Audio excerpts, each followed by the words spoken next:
You've spent your life giving, haven't you? Giving your time, giving your love, giving your energy, especially to your children. You showed up for every scraped knee, every school play, every birthday party with cake in one hand and pride in your heart. And now here you are, older, wiser, still showing up, only to feel invisible in the very homes you helped build. Let's be honest. Have you ever walked into your child's house and felt like a guest? Not in the warm, we've been expecting you kind of way, but in the awkward, oh, you came sort of way.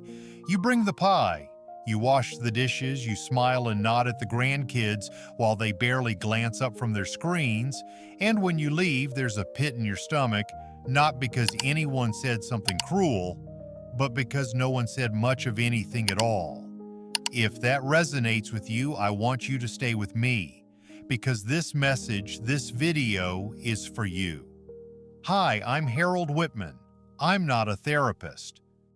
I'm not a psychologist. I'm an old man who's seen a lot, felt a lot, and finally learned how to stop shrinking myself just to keep others comfortable. Today, I want to talk about something we're often too polite to say out loud. It's okay to stop visiting your kids, especially if every visit chips away at your self-respect. And no, that's not bitterness talking, it's clarity. Because while we were taught to never give up on family, no one taught us how to stop giving so much that we disappear. You gave them everything, but now you're just background noise. There comes a point in life where silence speaks louder than words. Not the peaceful kind of silence, but the kind that settles in during Sunday dinners where no one really sees you, where your smile goes unnoticed and your voice fades into the noise of clinking dishes and scrolling thumbs. You've loved with everything you had. You raised them, protected them. You sacrificed so they could fly. And now that they've flown, you still visit. You bring dessert. You help tidy up. You pretend everything's fine. But deep down, you feel it. You are no longer the honored guest. You're the afterthought. And I know that hurts. Not because you want a parade, not because you expect grand gestures, but because after all these years, all you ask is to be seen, to be respected. Is that too much? Let me say it plainly. You are not wrong for feeling this way. You are not needy. You are not dramatic. You are not expecting too much. You're asking for something very basic, to be treated with kindness, with acknowledgement, with the dignity you have earned. And this isn't about blame, it's about boundaries. We live in a world that praises independence in the young, but quietly sidelines the old. You're expected to fade into the background, to show up, smile, stay out of the way, and leave quietly. But here's the thing, your time is just as valuable now as it was 40 years ago. And your energy. It's not infinite, so when you keep showing up in spaces that drain you, even if those spaces belong to your own children, that energy slowly dies out.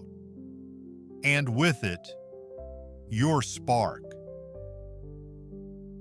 But why some visits hurt more than help? Let me tell you about a man I knew. His name was Eugene. He was 78, sharp as a tack, and had a heart as big as Texas. Every Sunday he'd visit his daughter's home. He brought groceries, he'd clean the garage. He even fixed a leaking faucet once at his age, but each time it felt like he was interrupting something. The kids were too busy. His daughter was tired. The son-in-law barely made eye contact. One day Eugene said something to me I'll never forget. I feel like a ghost in my own family's house. That hit me like a freight train, because Eugene was full of life. He had stories, laughter, wisdom, but no one seemed to care. He wasn't looking for applause. He just wanted someone to look him in the eye and say, "I'm glad you're here." Is that too much to ask? No. It's not. But what the research says, you deserve better. According to the National Institute on Aging, emotional neglect in older adults is a growing epidemic. Not abuse, not abandonment, just indifference. And that's often worse. Being ignored chips away at your spirit, slowly, quietly, until one day you question your worth. And this isn't just emotional. Studies from Mayo Clinic and AARP show that social rejection in old age contributes to depression, cognitive decline, cardiovascular problems, shorter lifespan. Let me say that again. Being routinely disrespected by your own family can shorten your life. That's how serious this is. Or you are not a burden. They forgot your value. You may think maybe I'm expecting too much. Maybe I should just be grateful they let me visit. But stop right there. You're not expecting too much. You're asking for basic human decency. A smile, a thank you, a moment of eye contact.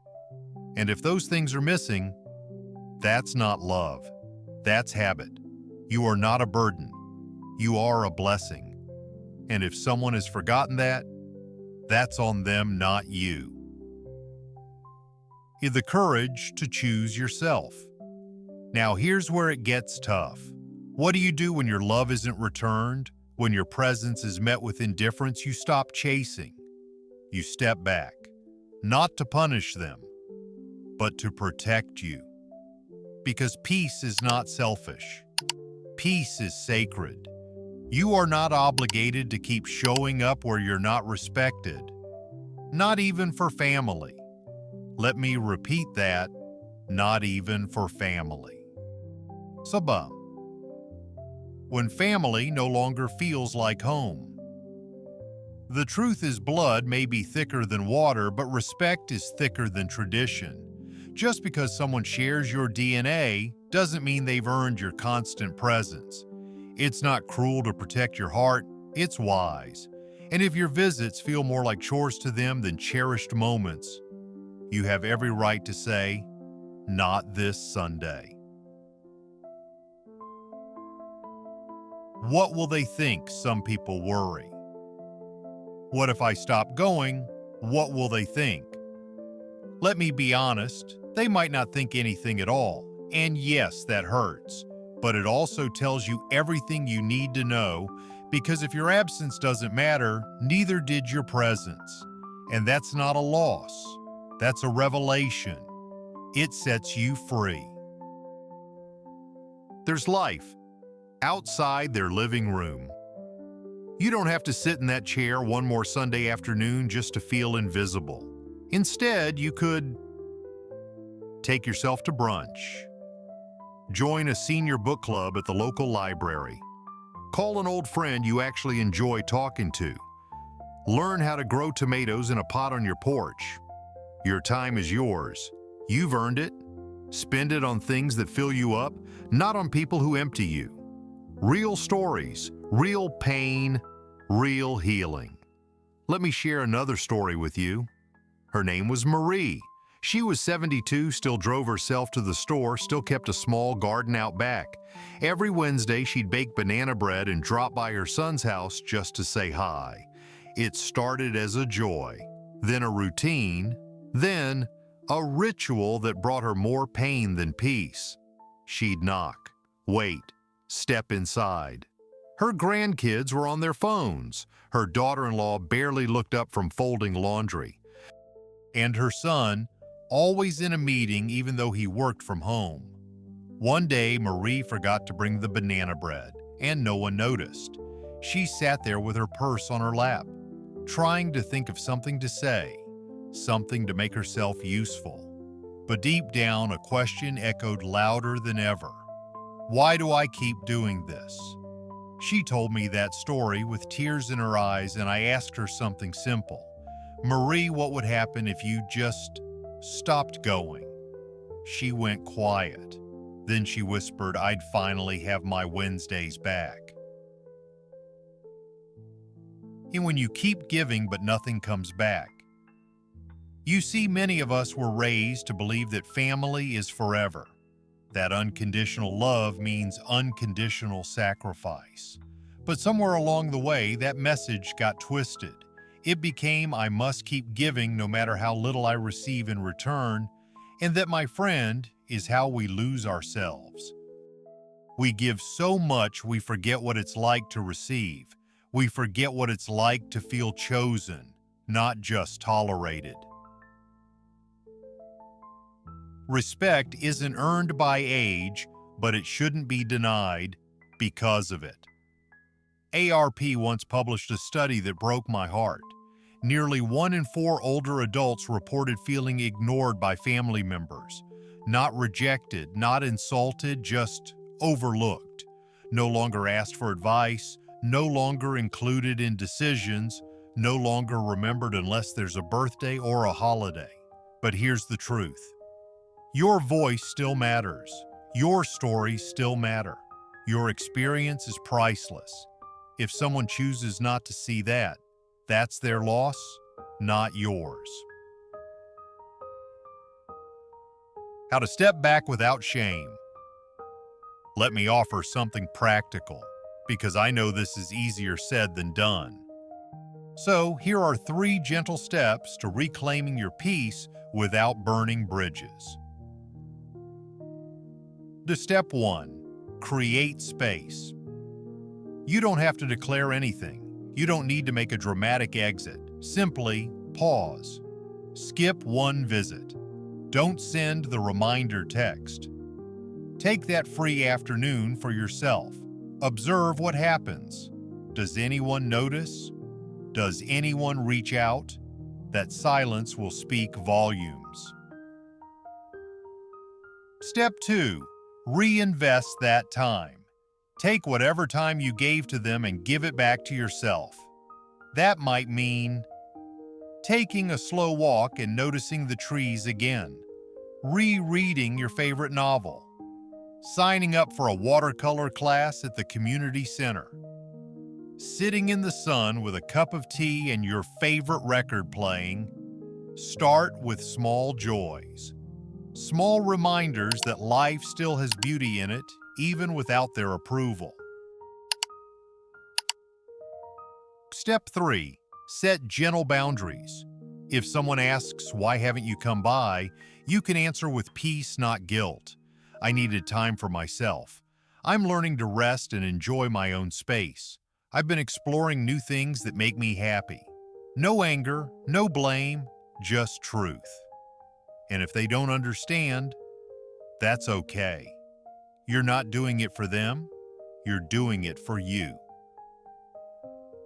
Who you were is not all you are. Let's talk about identity for a moment. So many of us lived as mom, or dad, or grandma, or uncle.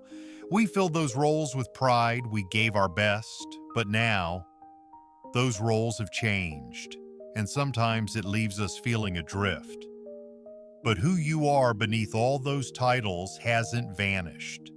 You're still curious, still kind, still capable of joy, growth, and new beginnings. You are not done. You are evolving. Start writing this chapter for you. What if this season of life was not about clinging to what was, but discovering what still could be? Ask yourself, what's something I always wanted to try but never made time for? What places bring me peace?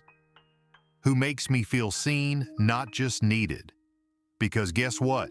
You still get to choose. You still get to bloom. You don't have to burn bridges, but you do have to build boundaries. So how do you talk to your children without sounding angry, without causing guilt or arguments? It begins with one thing: honesty, not hostility. Here's a way to say it. I've noticed that our time together doesn't feel the same lately. I love being with you, but sometimes I feel invisible. I need to take a little time for myself. I hope you understand. That's it. No accusations, no long speeches, just the truth. You are not attacking. You are informing. You're not walking away forever. You're just walking back, far enough to breathe. What if they push back? Sometimes they'll respond with defensiveness. We've just been busy. You're reading too much into it, you're overreacting. But busy is no excuse for disrespect, and defending bad behavior doesn't make it disappear. You are not here to convince them of your worth. You are simply choosing to stop begging for what should be freely given. Let them sit with that. For the gift of absence. Now, this part might sound strange, but there's power in letting people miss you. Sometimes the only way someone sees your value is when it's no longer available on demand. You've always been there, always said yes, always filled the silence. But when you stop doing that, they begin to notice the quiet. And the quiet can be a teacher. Real story. James in the empty chair. James, 81, told me this. I used to call my daughter every Saturday at 10 a.m. She'd pick up distracted, say she was in the middle of something. I'd hang up with more sadness than when I called. So one week, James didn't call, and then another. 2 months passed. Then she called. Not out of guilt, but because for the first time she felt his absence, and she said something unexpected. "Dad, I miss our Saturdays." That's when James realized sometimes the most powerful thing you can say is nothing. You deserve to be around people who light up when they see you.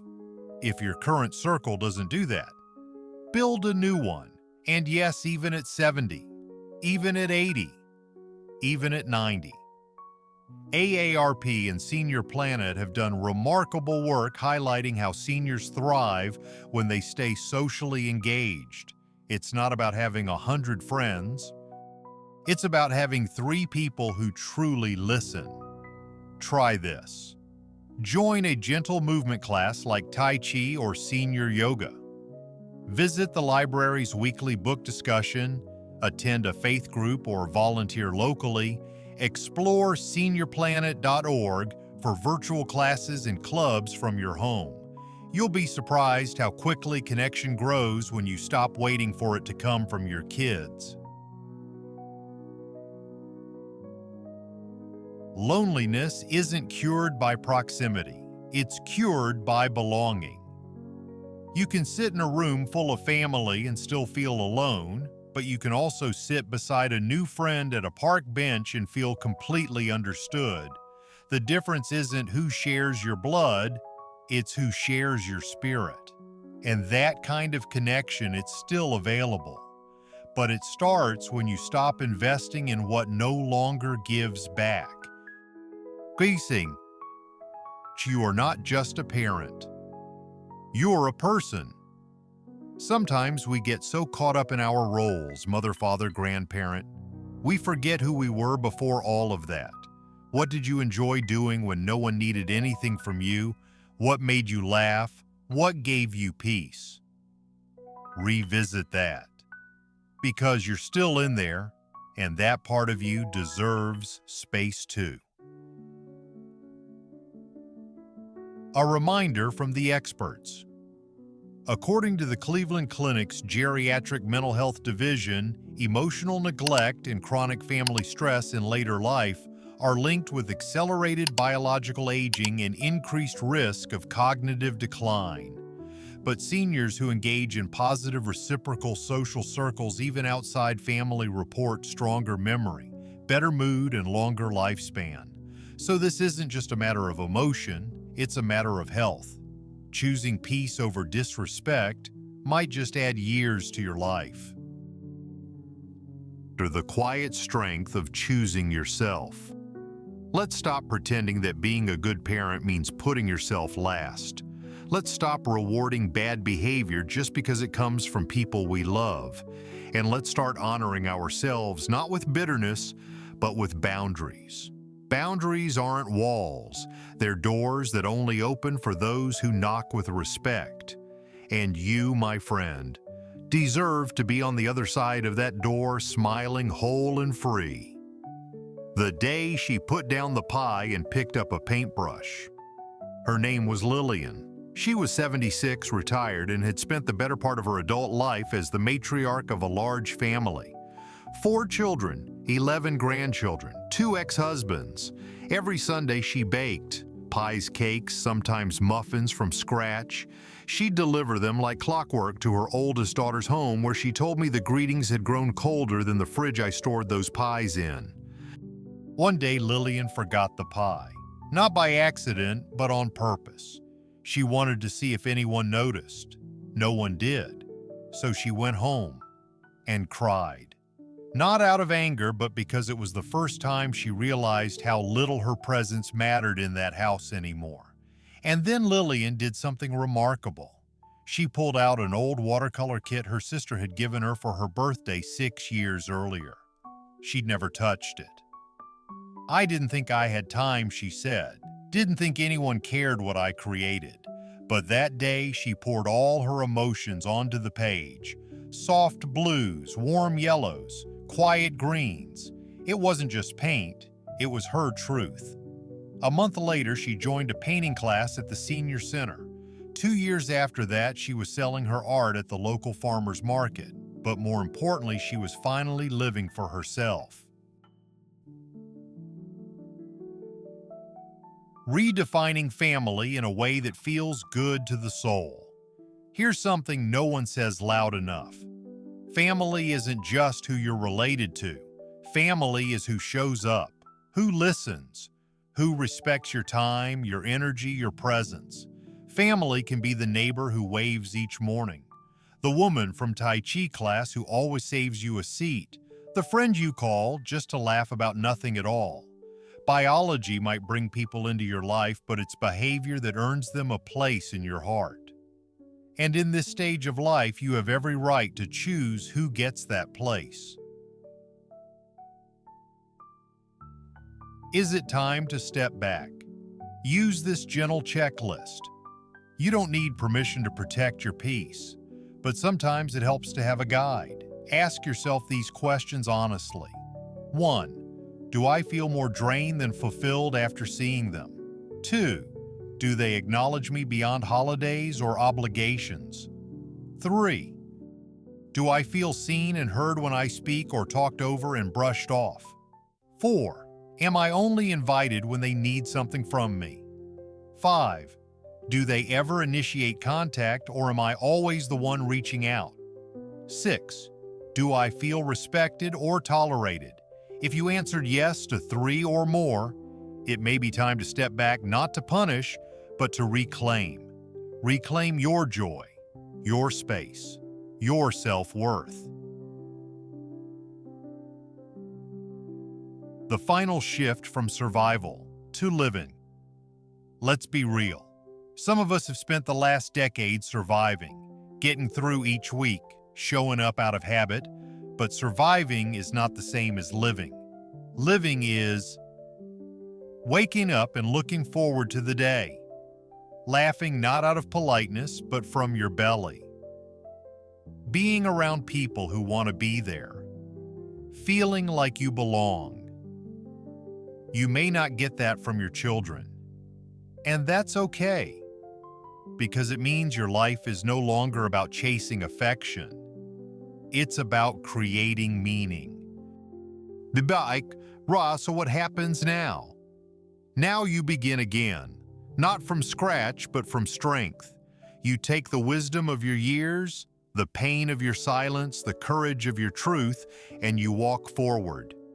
Into rooms that welcome you, into conversations that invite your voice, into friendships that light you up inside. One last thought. The fire is still in you. Maybe no one ever said it to you clearly before, so let me say it now. You are not done. You are not invisible. You are not too late. You are allowed to want more, to feel joy again, to set boundaries, to walk away with grace, to stop visiting places that no longer nourish your soul. You are allowed to bloom again even if the garden you once watered stopped growing. If you felt this message in your heart, stay with us. There's a reason you're here right now. Maybe something inside you whispered, "This is me. I've felt this." Let that voice grow louder. Say it with me now. I will no longer stay where I am not seen. I am enough. I deserve peace, and I will choose myself lovingly, unapologetically, and fully. If this message spoke to you, please take a moment to like, share, and subscribe to this channel. Not for the algorithm, but because every time you do, you help another soul like yours feel less alone. We're building something here. A space where age is honored, not hidden. Where stories matter. And where you matter most of all. Because this isn't the end. It's the chapter where you begin again. And trust me, what comes next isn't just survival. It's freedom.